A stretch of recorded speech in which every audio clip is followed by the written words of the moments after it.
Matapos ang mahabang paglalakbay, ay narating din namin ang destinasyon na gusto naming marating. Matapos ang pagod, puyat, at maraming rejection, ay makakapagpahinga na kami sa napakagandang beach dito sa Calatagan, Batangas.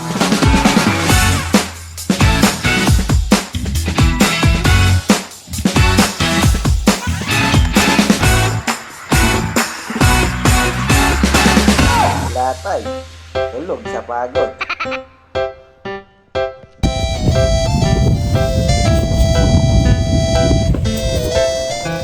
Kami nakaano sila naka-low tide ngayon yung dagat.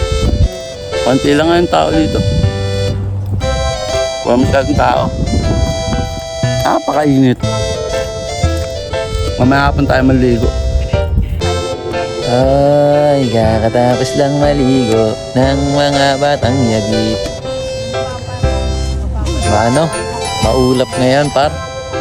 Dito sa side na to, maliwanag. Pero dito sa part na to, sa side na to, yan. Maulap dito. Yan. Lapit nyo dito, patingin. Ano lang pumapasok sa utak. Lapit nyo dito, par. Ano yan? Gagi. Starfish, par. Ang ganda. Tara po sa kanya.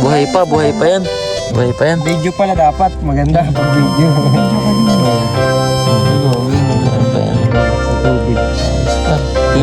Buhay pa. Ganun mo siya. Para makakagawa. Yung kaya, pag mo lang. Aangat to. Nasa gitna mo. Ayun, umangat na.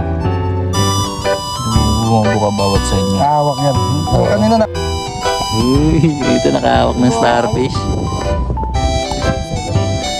Nakahawak ng starfish na walang ginagastos. Gagalaw yan to. Ikaw magalaw. Sipsipin mo. Sipsipin mo ako. Uy, ito nakahawak ng starfish na walang binabayaran, no?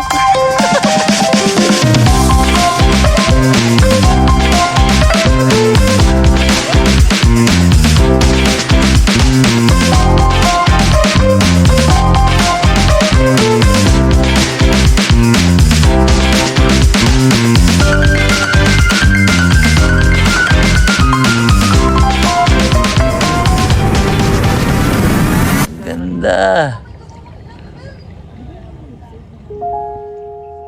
Sa paglalakbay na ito, sa mismong daan ay marami kaming napulot na aral. Yung mga potensyal namin sa sarili namin na na-unlock namin ng personal. Yung mga personal na takot namin sa loob namin ay kami rin mismo ang pumuksa. Yung mga paulit-ulit na rejection at pagbabaka sakali ang nagbigay sa amin ng patunay na posible pala lahat ng bagay. Hindi magiging kabawasan ng paghingi ng tulong sa mga panahong talagang mahina ka. Na minsan, sa totoong buhay, kailangan mo talaga ng lakas ng loob para sabihin mahina ka. At sa paglalakbay na to, natutunan namin na madalas ang tutulong sa iyo ay yung mga taong hindi mo talaga kilala. Meron talagang mga taong handang tumulong kahit na walang kapalit sa mga makabuluhang bagay na nalaman namin tungkol ito sa mga personal na bagay na nalaman namin tungkol sa mga sarili namin. Bago namin to narating, nalaman din namin na ang paglalakbay na ito ay hindi pala tungkol sa destinasyon, kundi sa sayang dala ng paglalakbay dahil sa mga natutunan mo sa kahabaan ng daan. Sa unang video na ito na nagawa namin ay paulit-ulit namin itong babalikan bilang paalala